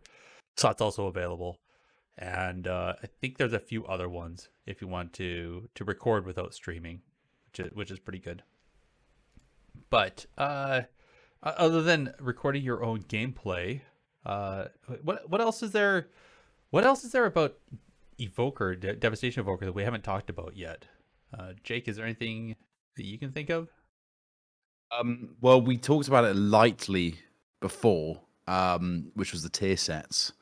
And obviously there's a big problem with the 4 set, but Ramen, do you want to talk us through the set bonuses? Yeah, so there's a 2 and a 4 set, obviously, like every other class. The 2 set is just 5% flat crit on your empower abilities, and I can't. They've changed it 3 or 4 times. I can't remember what the secondary effect is. That's like when you crit with them, you get something. I don't know. I'd have to look it up. So it says your empower spells have a 5% increased chance to critically strike, and also your critical strike chance is increased by 5% for 6 seconds. After you use empower. Yeah, yeah. Okay, I got you. Yeah, so they literally changed that tier set so many times on beta. It's like getting whiplash. And then the 4 set gives empowered abilities a chance to proc your lust, which is Fury of the Aspects, your Bloodlust equivalent for evokers. There's been a lot of back and forth as to whether there's one specific talent in the tree that makes this really good or would be really good. It's called Scintillation. So Dennis Disintegrate has a 15% chance to proc an Eternity Surge each time it casts. In PvE, that does proc your tier set with a reduced chance, I believe they said in the blue post. I'm sure like PvE players would know more about that than me, but if that's the case and they fix it in PvP, I think the tier set actually has a chance.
We're streaming This should be again. a gnome. All right. You want to be a All gnome? right. Heck yeah, I want to be a gnome. Gnome's my favorite race. I want to be a Can gnome you demon hunter. can you do damage in Visage in your human form? I don't even know. You cannot. You will instantly go into combat no matter what ability you Uh, press. they You should they can, should add a minor glyph or something that yeah, like allows a you to. glyph that lets me stay in visage. Exactly. Maybe deep breath forces you into it. That's like the only ability that I think you'd have to be in dragon form because it wouldn't make sense. But just have the animation be my. I don't know. You guys ever watch Dragon Tales on PBS back in like 2003? That's what I feel like my evoker looks like sometimes, like one of those goofy dragons. Yes. Um. We back, Garrison, you said? We are back. It looks like. Just wait. Hopefully, somebody in chat can confirm, because I can't tell. I'm still trying to Well, build everything back together here. yeah. Just waiting for. Yeah. Okay. I got a thumbs up. We're back. Thanks, Okay, Mordai. nice. Sweet. Where, So where the were we? next we are in the abyss. The next thing is going to talk about stat priority, which has a bit of flexibility potentially coming up with your build. So I mean, what is your take on stat priority, Ramen? I think yeah, it will depend on your build. If you're going for the 1 minute goes with like a Windwalker playing the big burst build, I think crit mastery, just because crits, I think crit's more valuable than mastery because of the tier set, the 2 set that will work. Like add 5% crit to whatever you can stack, and then mastery is pretty free anyways. And then if you're playing the more sustained build for descents or even the pyre build, I think you'll prioritize haste. I think mastery will always be the second, like either haste mastery or crit mastery. And I'm curious if maybe stacking like full mastery would be better than full crit. I'm not sure. Hmm. After It the nerfs today, I should say, like the 30% upfront flame breath nerf, I'm not sure if mastery or crit will end up being better for the bursty build. I have to do more testing. Yeah, I think it's interesting to have a potentially have crit as a very high priority stat, because that's typically not the case for any other spec, at Yeah, least that in I'm aware. PvP, yeah, I don't think any other spec does. I think maybe like a brief period in BFA, BM Hunters did in PvP, but that was it. Yeah, it was just really interesting. I have always felt ever since they changed the crit modifier in Shadowlands, I always felt that maybe crit is more valuable than PvPers tend to think, because Mhm. the reason why crit was so low is because it had a lower mod. In World of the Draenor, they nerfed the crit modifier on Mhm. all spells, and when they reverted that in Shadowlands, people I think are still in this old mentality that crit is worthless. But man, I just feel like it's what Shadowlands taught me about PvP is if you crit, you kill someone. Yep. Like if you crit, they die. And I mean, Evoker is a perfect example of that. If you crit, they die for sure. And I think maybe a lot of other classes are that way too. But I mean, who knows? Potentially, yeah, like Windwalker or something that has to kill in big goes, like crit may be more valuable than mastery because it doesn't matter if your ability hits an extra 10% harder from 10% more mastery. What if you just critted and did the full crit value more? And especially classes like Evoker has Spellweaver's Dominance, your crits do 20% more than the usual 200%. Like it becomes even more valuable then because you have the talent that encourages you to want to stack crit. Yep. I wonder. I feel like a lot of people are always going to versatility though because it had that survivability factor to it, and I feel like that was the safer pick to go for the survive. If you survive the go, then your go would be the one to get you the win, versus just facing the fact that you could crit and just wipe somebody, but at the same time not survive if they go on you first, right? Yeah, you're So kind of forced to have Versa though with the gearing yeah, system. Unfortunately, it's not like they added like crit haste gear other than like that one cloak Yeah. randomly hmm that Yeah. has crit haste on it. But I think maybe having them, I would be interested in them adding different stats to PvP gear because I really don't necessarily think you're going to need to stack Verse to 40% like you did in Shadowlands. I just don't think people are going to be dying like instantly like in Shadowlands this expansion. I think that the 40% HP change like slowed down the meta enough to where you can still die if you like trinket a sap, like you're still probably gonna die and you deserve to. But I don't think it's like necessarily like you did everything correctly and still died through all your cooldowns like we saw the majority of Shadowlands. yeah, true. Just out of curiosity, speaking of the 40% verse cap, like that's pretty much where everybody went because there's the diminishing returns. Are you going to see the same thing you think with mastery or crit? Are you going to be going only to like 20%, 30%, or are you going to keep going past that even knowing there's the diminishing returns? Stuff like haste, you'll probably want to go to breakpoints for classes that want haste as a secondary. Like for demon hunters, going to like that first haste breakpoint to where every single eye beam you're guaranteed 2 death sweeps, for example. For Evoker, I don't think that'll necessarily be an issue. I do think that people will want less verse, and depending on PvE gear, like maybe people will try to weave in some PvE gear because you just won't need like that, you won't need the 2 rings with high verse on them, and we don't have Mm-hmm. Shadowlands legendaries to customize our stats. And tier sets, like tier sets are kind of forcing us to take some goofy stats we don't necessarily want sometimes. So we're even more like unoptimized if tier set's really good, but your tier set has like crit mastery on it, and you're like an Asa rogue, like you're kind of just sitting there like super sad. It's like I want my tier set, I don't want crit mastery. I want, haste versa or haste mastery. I actually find that kind of funny considering the outcome from Legion was people don't want stat templates. People want to be able to, design their own class and have that design ability to stack, whatever stat they want.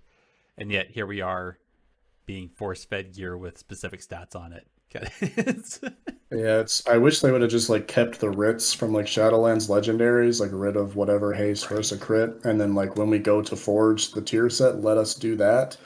But like give us the option to like if we want to put 2 rid of haste, we get like double haste on a piece. Like I wish they'd have done something like that That would have been with the tier awesome. sets instead of just like, here you go, Windwalker Monk, here's haste crit for you. Or here you go, Asa Rogue, here's crit mastery for you. And you're just like, I didn't want that, but thanks.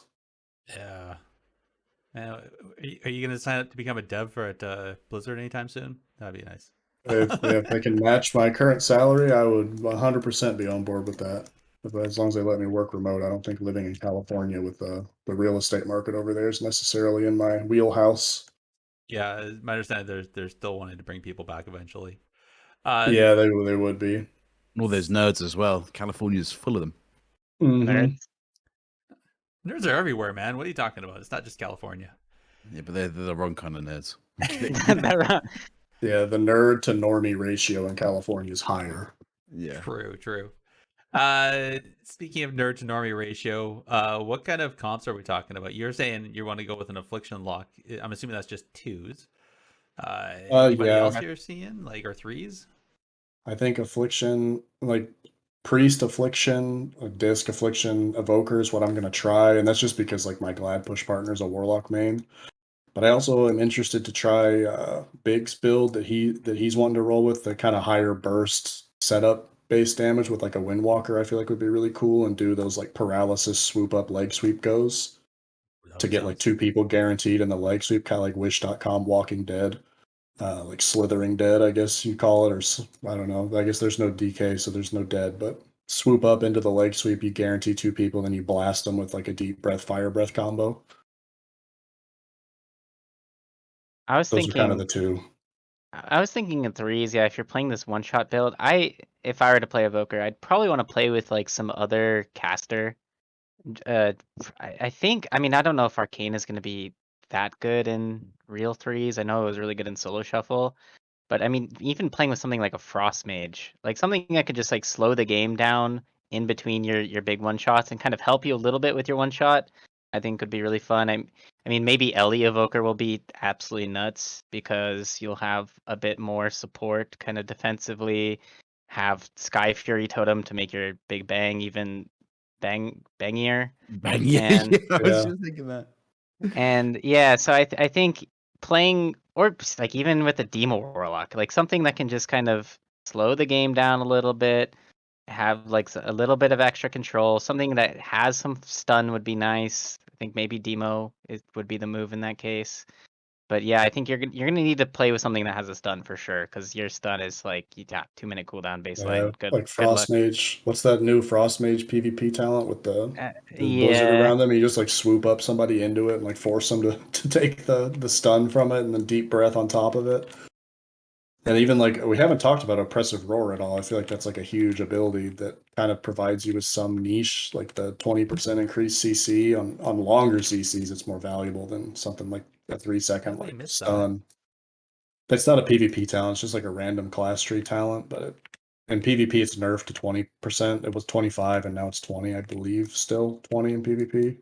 But you can use it like on a with a rogue or something, like right before a blind, and like the blind will be like 9 seconds instead of 7, just shy of 9. It's just like super long blind or whatever. You can use it on stuns as well, like kidney, like a longer kidney, like in addition to the max combo points, has Oh some my use god. that makes it more valuable with because you don't have a reliable stun as evoker. You have deep breath, which is not a reliable stun because it's like a Mhm. skill shot, and people can like if you do it to somebody that's far away. I mean, they literally like can press like W and just walk away from you. Oh my. I wonder what that would do for your warlock friend with his fear. How much that would extend the fear by. Yeah, if you do it like before a Howl of Terror on like everybody, the because it's AOE, it'll hit Yep. everybody. You can Howl of Terror and like it's 20% longer, which would be just shy of 9 seconds in PvP because it's nerfed. It was 50% for a while at the start of beta, but that was a little too strong in PvP. People sitting like 9 second kidneys. Oh my gosh. That is a bit much. Um you talked about it briefly because you're doing BGs. How viable? I mean, you sound like you're quite viable with the amount of damage you're doing in BGs. Do you think Yeah, do you think Evos are gonna find or Evokers are gonna find their spot in the RBG meta? I can't imagine right now a world where they're not. I mean, I'm literally like solo wiping teams with deep breath, like by myself, and that's without people committing like cooldowns to me. Like if I get like PI'd or I don't know, is Dark Archangel still in the game for disc? Something like that. Like deep breath is just out of this world in RBGs. Like you can literally just murder a whole team with like a deep breath into a fire blast, eternity surge combo. Wow. Yeah, and again, you accidentally kill people so Yeah. often as evoker, and I think that's kind of the meta in RPGs. Like, oh, oops, like that guy died. Like, good. You're also And highly mobile. You can peel to nodes a little quicker. You have a glide. The wall talent, when it comes back, will have uses, I think, in like Gilneas, where you're going for the flag cap. The evoker can just run forward and wall the entire team off, Yep. and then I like can see root that. them, and like the evoker can enable the cap and like Gilneas really easily. Or before they changed the glide, you could use glide and kind of like abuse the double jump glide to get down quicker to like AB or an Eye of the Storm in the mid and do that, but they nerfed that obviously, so you can't do that anymore. But once the wall talent comes back, I think Evoker will be very, very viable. But right now, I think they're just like a raw damage. Like my mastery is super high. Give me PI, give me Dark Arc, let her rip. The whole team's dead. Or you just force a butt ton of cooldowns by yourself before anyone else has popped their burst. I could also see the wall being very good in things like Twin Peaks, where you close off the flag room so that the flag carrier can't kite. Yeah, it's a double wall too. You could just like Yeah. everyone stack on the EFC and like you double wall like all the healers away and like you just guarantee the kill. Like the wall talent is so good. I'm so mad they removed it. I think Marcus had said the same thing. Like we were so mad when they removed it because of whatever their reason was, the art asset having issues, which I think was like sometimes the wall was a solid object you couldn't walk through. Sometimes it was, sometimes it stayed for 10 years, sometimes it disappeared soon. I think that was the issue and they're trying to fix it. I think you could also trap people inside of it, and then they You would. can. Sea-Doo did that on stream a couple times. You trap someone inside of it, they bug out and disconnect. Yeah. I don't think that's working as intended. No, definitely not. There's definitely problems with the ability. I just really like it and I want it to come back soon. Exactly. So I think we've kind of figured out how you win, which is just do unhealable amount of damage, either one shot or sustained in that. I'm assuming we want to stop you from being able to heal yourself as well. So there's probably that as well. But how does one kill you? Like, is it just like lock you down so you can't get away, and then boom? Like, do you Yeah, like pop just the stun magic dragon? evokers. You have no abilities you can press in stuns. You have to pre everything. Mm-hmm. Your wall you can't press in stuns. Your renewing blaze you can't press in stuns, and you can't verdant embrace or do any heals in stuns. So evokers are very susceptible to dying in stuns if they're not preemptively using those cooldowns or predicting goes. All right. So either you have a crystal ball or you die. All right. Yeah, just kind of predict the goes. Like no, like game. It comes with game sense. So, like when I do like coaching for people, like the biggest issue that people have is like their game sense is just really bad. They don't know when people want to do a go on them. They try to react to everything instead of like not predicting it. Like you have to be psychic, but like okay, they just use blind on my healer. They're probably going to go me in the next couple globals. I need to do something. Like they just wait for Yeah. the kidney to come and then they react to it. So evokers will get punished. I think bad evokers will get punished really hard and like it'll create this scenario of like you see an evoker and you think, oh my gosh, like great, like Widowmaker and Overwatch, like they're bad evokers are going to be very bad, but good evokers are going to be really frustrating to deal with. Fair enough. It sounds like it's going to be fun to play, and it's going to take a while for people to learn all these little pieces to them, and figure out the meta on how to work around everything. So. Yeah, for sure. There's definitely a skill cap to this class. It's simple. Like the PvE rotation is definitely fairly simple and not Mhm. super hard, but the skill cap on everything else is significant. And like planning your mobility around your limited range and stuff. That's the difficult part of Evoker, not the PvE rotation. Nice. I look forward to it. One thing I always look forward to, and I'm going to give this one to Jake, is the final question we always ask. Yes, it is. It is one of the. I think it's probably one of the most important questions to ask. If you were given pretty much any number of money, any influence, you could do absolutely anything. Related, obviously, to World of Warcraft. You were the head of Blizzard. You had Bobby Kotick in your pocket. He was literally subservient to you. What would be the one thing you would change? The one thing I would change in all of World of Warcraft, Yes. I think I would just make them break down the faction barrier completely in retail. But get rid of it. Go. You have till the end of the day or you're all fired. And it would be done. I By the think end the of the day. faction barriers is silly. And I don't. Very Elon From a Musk of server you. perspective, yeah, I don't think it would be very hard to break that barrier down from what I know about how the game works internally. I think it's just something they're hesitant to do because of maybe fear of backlash or just too different, too fast. I think we're getting there. I would rush it along a little sooner than it's probably going to inevitably come in the future, anyways. Yeah, I think you're right. I mean, I feel this at the minute because I went back to Alliance, and now everyone used to play with is still Horde, and I can't queue skirms with them. I can't do any skirmishes. So whilst the season is off, I literally cannot play anything with anyone unless they're on Alliance. So and Yeah. that's really stupid. Not being able to BG to like because everyone's BGing right now to get gear, like not being able to BG with like most of my friends has been like super sad. Yeah, it's very annoying. Like they should just let. I mean, to be honest with you, I am a big. Personally, I like the factions. However, I feel like doing endgame content, we should be able to queue with other people. It would solve the BGQ issue too. Like if it just like it doesn't matter what you are, just like a gnome and an orc and a tauren and a night elf all on the same team. Like it literally does not matter at all in modern WoW. Like I see the argument for like classic and that because that was kind of the theme of the game at the time. But I don't think in retail WoW, I don't think the faction system has a place. Honestly, we're already like 70% there. Like just take us over the finish line. Just get rid of it. Keep the faction identity because it's cool, but like just let me BG with a couple Taurens. I don't care. That would be interesting. That would for random BGs, it kind of makes sense for the faction thing, but for rateds and for rated gameplay, yeah.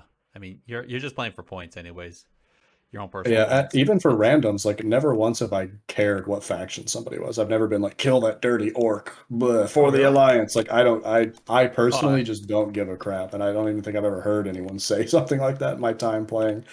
Like I kill the EFC or get that base. Like I don't care. I mean, I guess maybe Orc I was concerned about, like, but that was just because of their overtuned racial. Like Orc was the only race I ever paid attention to because, like, okay, I have to as a rogue, especially when I was playing rogue last patch, I had to plan my rotation around them being an Orc.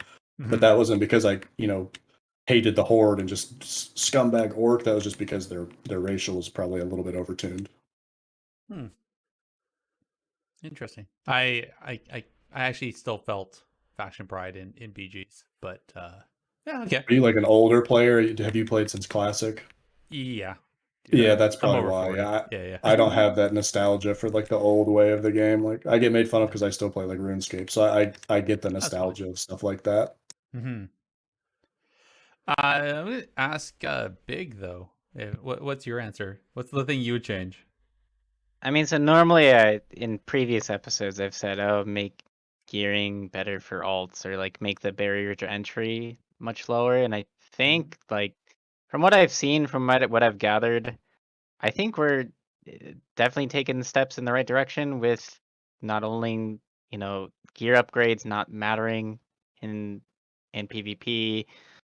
Also, the gap between honor and conquest is, I believe, only 13 item levels now compared to 40, I believe it was in Shadowlands Season 1.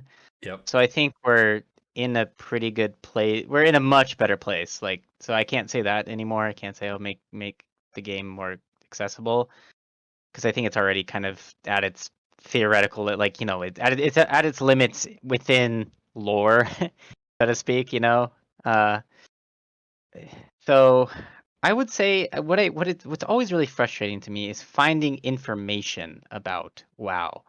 It's something as simple as finding a PvP modifier, something, or for instance, finding an old tournament video on YouTube. Like there's so much information about the game, especially about the history of the game, that I feel like should be centralized somewhere on Blizzard's end. So more information, PvP tooltips, I think would be an amazing thing, or having information on tooltips for PvP modifiers would be great.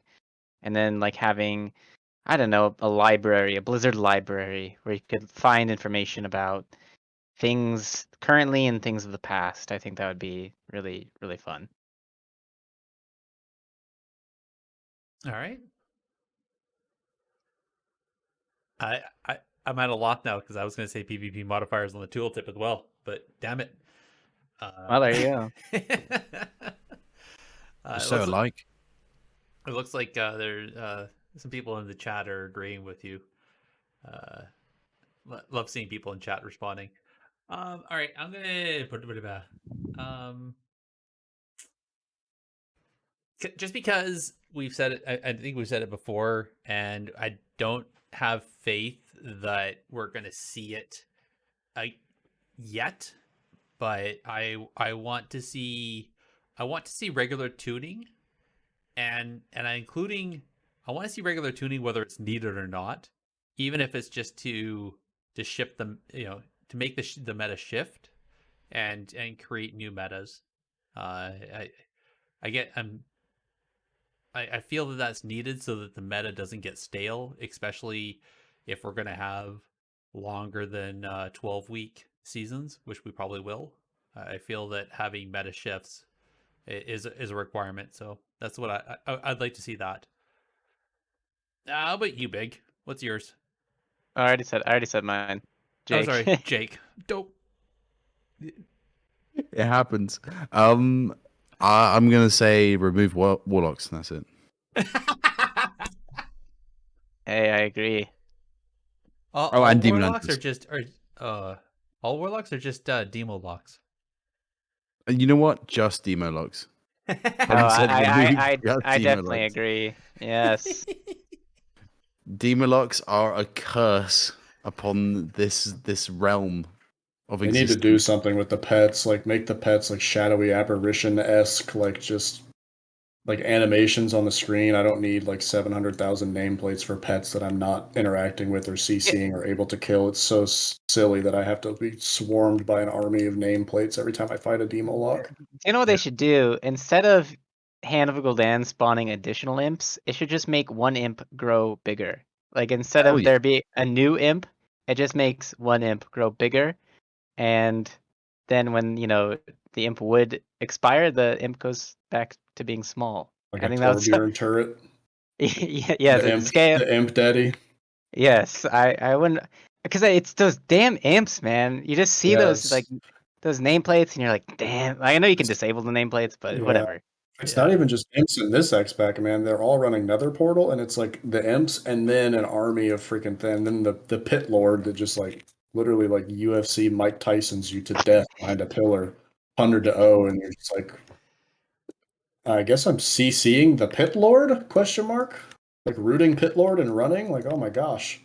Demo log is basically like I'm raiding, right? I'm raiding. Like I'm not even doing PvP. I'm just at a raid, except it's infuriating because the guy is like emoting me as I'm trying to like fight his pit lord boss. Yeah, he like goes AFK and like grabs a coffee and like watches an episode of Rick and Morty and then comes back and he's like, okay, I'm gonna like re-nether portal. Like Warlocks, I do not like, and I played a lot of Warlock. I do not like the current iteration of Demo Lock. Like your pet's just doing everything for you Right. while I you think sit we've back and decided like stun. remove I love it. I'm Remove dying. I'm remove dying. I'm not letting you say it. I'm just gonna talk over you every time you say it now, Tree. yeah. Okay. No, I was no, you're not gonna. But we're gonna go on to the news now. news is All newsflash. right. Warlocks Who have been ordered up removed. an extra large can of whoop ass?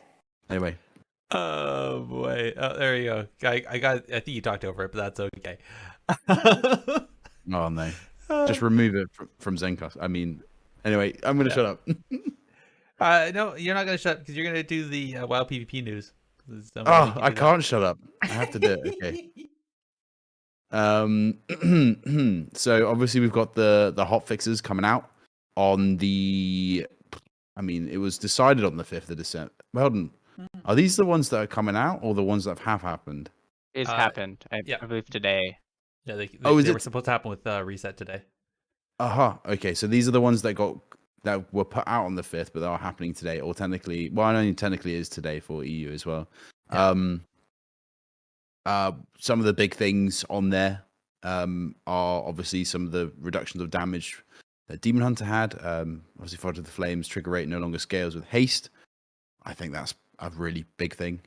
Obviously, buffs certain other classes and obviously nerfs to others. Fire's coming back a little bit with some buffs there. Again, they're all PvE. Rest of Shaman's getting a 5% increase in healing. Is it going to fix them? Who knows? Absorb shields from Warlocks, again, great. And then obviously some other stuff. I think obviously the big PvP ones we've been talking about have been the insane Death Knight nerfs. Some say justified, some mostly Death Knight players think it's ridiculous.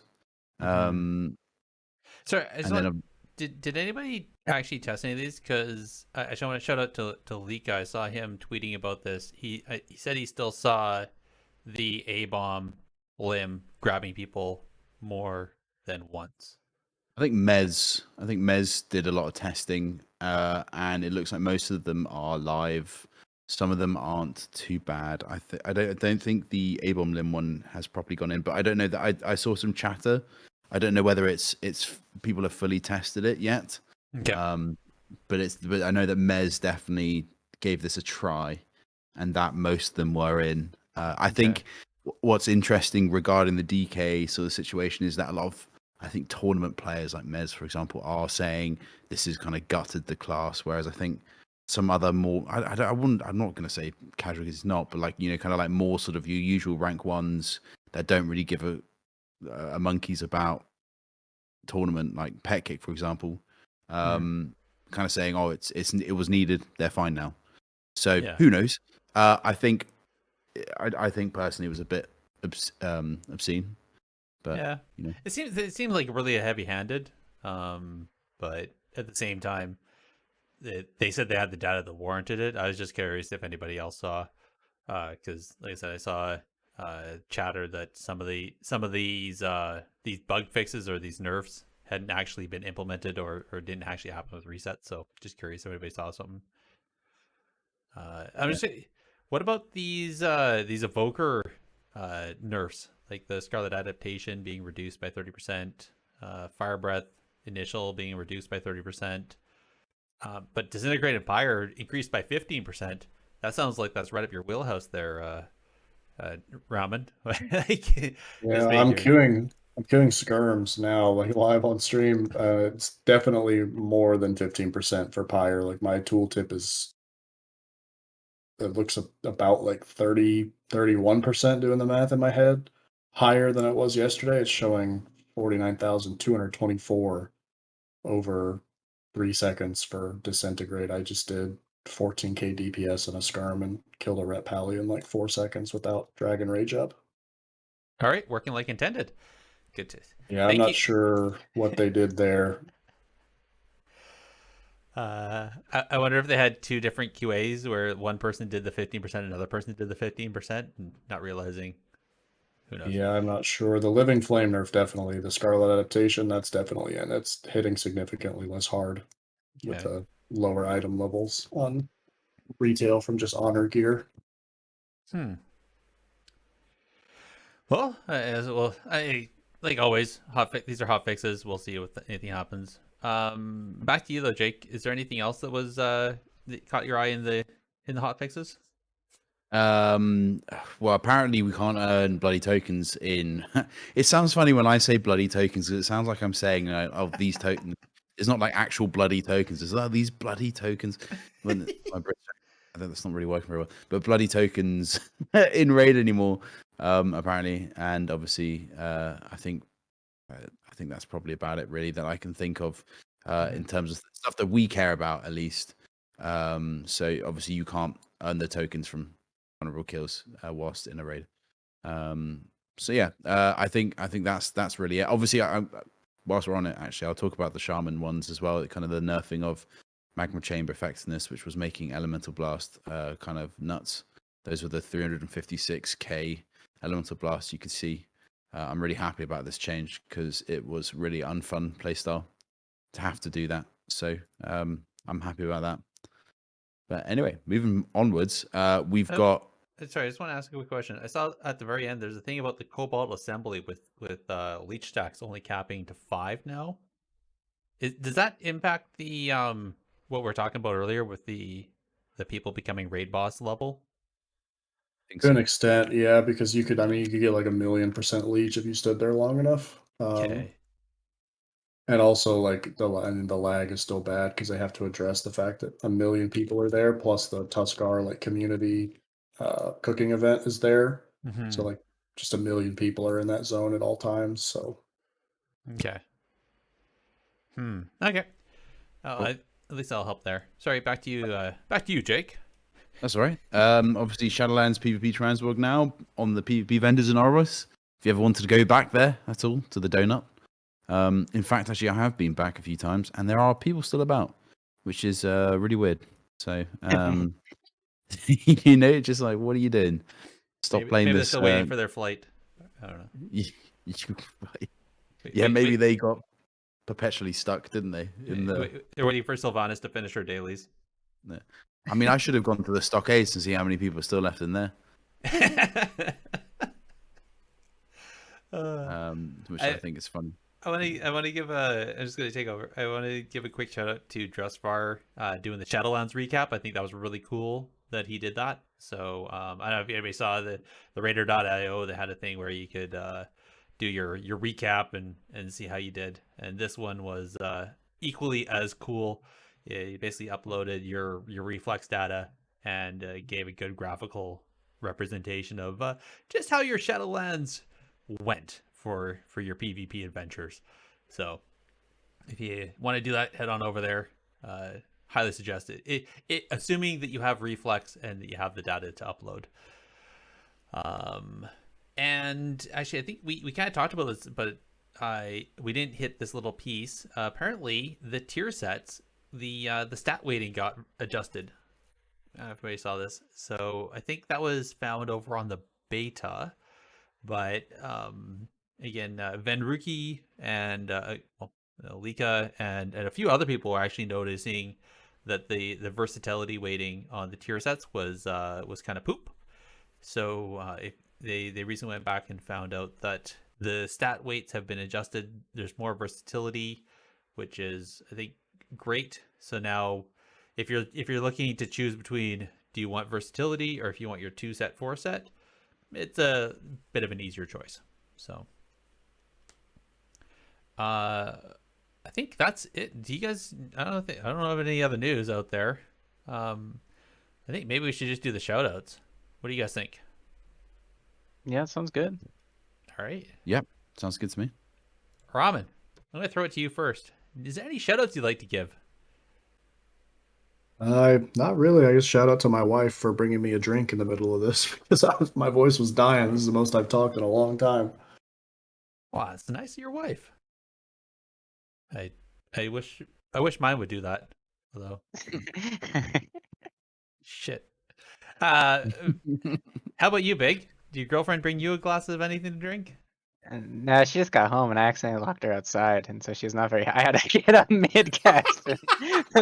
So yeah, bad times.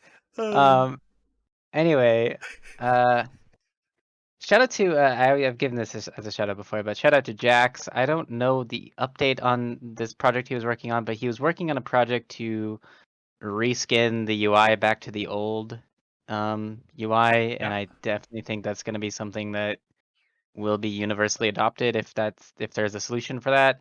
I don't mind some parts of the new UI, but the cast bars suck so bad.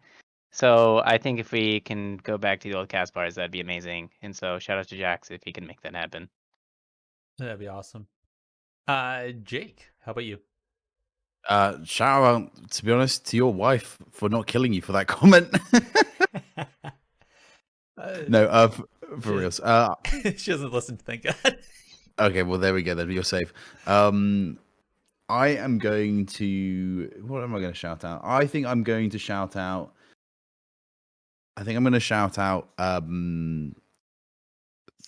My supporters. Actually, I'm going to shout them out. So to all the guys that support me as well. Obviously, I've been a little bit lax on uploading content, and I did a big guide today, which is almost an hour-long video, which took me a long time to do, and I think some of it's the most inspired stuff that I've done for a little while. So I really wanted to thank everyone for watching that, and obviously showing your support, throwing it a like, driving the algorithm, and all that sort of jazz. So I really appreciate all the support, lovely support that I get from everyone. So I appreciate that. I appreciate you. Nice. I actually put that on my to watch later because I had a podcast I had to watch, so or do so yeah. But I'll... Was it technically PvP episode 167 on YouTube? maybe? Yeah, got to drive your own metrics sometimes, right? Exactly. So speaking of which, I actually want to give a quick shout out to the people that have found the Technically PvP podcast YouTube channel and subscribing to that. Thank you for all of you that have found that and are tracking that. And also, I want to give a quick shout out to the Warcraft community management team for just the amount of support that they gave all the content creators up to the whole launch for Dragonflight and just all that support, the drops that happen over on Twitch, and the support they gave us here at the show as well. A lot of those giveaways that we've been doing with the beta keys and their heroic bundles and all that was all courtesy of those folks over there. So I want to thank them for that. That's it for us. I think Ramen. Where can actually you talked about your Twitch channel? Oh, where is it? That is twitch.tv/RamenXO. Unfortunately, Ramen was taken on Twitch when I made my account, so I settled for XO to be cute. That is cute. I also shared something in the chat. It's a little burnout proc weak aura I made. I don't know if you guys have like a useful links thing that you want to pop that in. Burnout's a proc for DPS Evoker that Blizzard didn't make a UI element to track. So you have to like use your own. I just made it match the same color as Essence Burst, essentially. I dropped that into the Twitch chat for people. Yeah. That's awesome. Thanks, man. Yep. I love weak auras. All right. I guess Big. Can you do the list off where people can find us? Absolutely, I can. You can contact us directly with a tweet to @technically_PvP or by an email to technicallypvp@gmail.com. You can also join our discussions on the Bonus Roll Productions Discord. And obviously, you can visit the Bonus Roll website to find the podcast directory with us and many other great shows at www.bonusroll.gg. This is obviously a new, well, I guess it's not even really new anymore, but it's a directory that has a review system. So head over there and tell everyone what you think of your favorite shows. Give us a big thumbs up. Indeed. And like always, links for everything we talked about are going to be in the show notes, and we'll post those up probably tomorrow. I want to thank everybody for listening, and we'll chat with you next time. Good night, everybody. Good night. See you soon.